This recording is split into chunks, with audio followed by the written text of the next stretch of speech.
Anyone who's ever been on the internet ever knows how much of a hostile environment it can be. Anyone who has the gall to dare to share something to this technological cesspool will be met with a wave of unhappy basement dwellers who have a medical diagnosis for being allergic to fun. Most of the time, these comments are left on videos that warrant nothing but absolute positivity.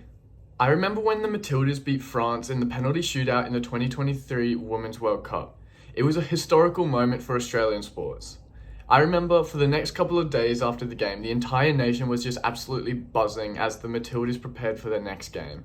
Videos of the shootout obviously went viral online, as well as reaction videos of the huge crowds of Aussies who gathered to watch the game. Naturally, you go to the comments and most people share the same sentiment. Oh my god, this is awesome.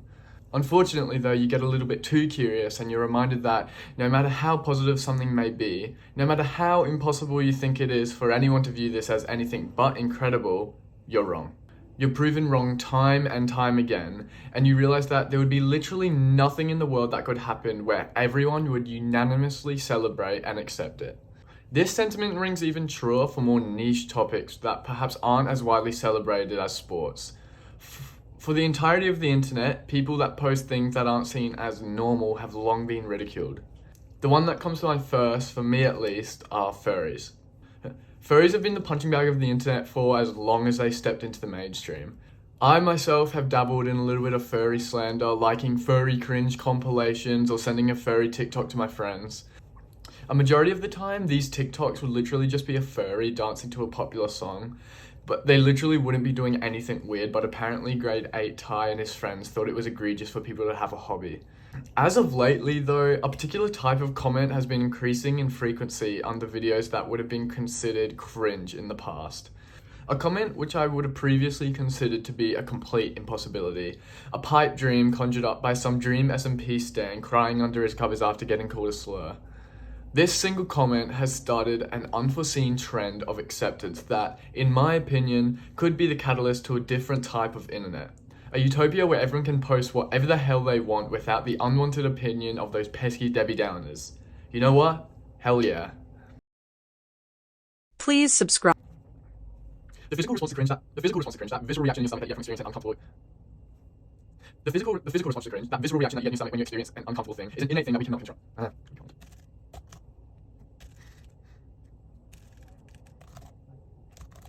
The physical response to cringe, that visceral reaction we get in your The physical response to cringe, the visceral reaction in your stomach that you get from seeing an uncomfortable experience, is an innate thing that we can't control.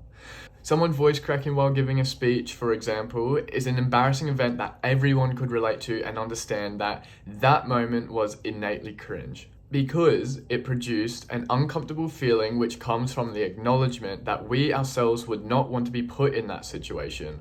The feeling of cringe is birthed from the understanding that the thing we are watching will most likely cause the victim to experience embarrassment and lose social status.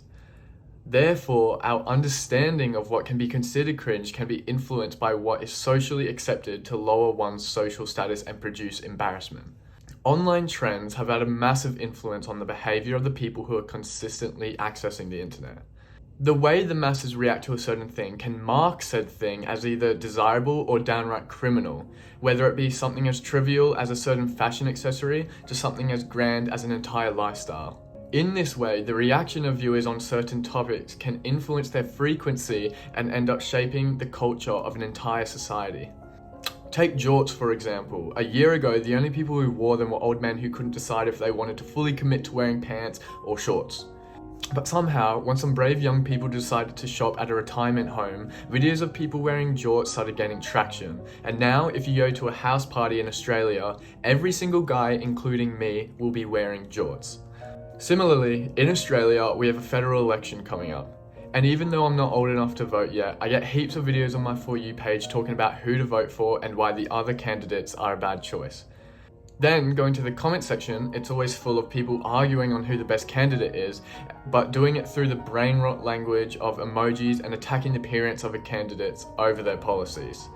And somehow, this has actually convinced some of my 18-year-old friends to change who they were going to vote for, simply because they're scared of the embarrassment of voting for someone who is not a trendy candidate. This fear of going against the majority online has led to a prejudice towards certain communities, like the furry community. I don't think I ever actually had the chance to make up my own opinions on furries, because by the time they were presented to me, the common consensus was already furries cringe. So me, as well as every other internet user at the time, allowed the thought process to grow. In reality, the furry community are kind of just a bunch of people who like to dress up as animals and come together for fun events with like-minded people.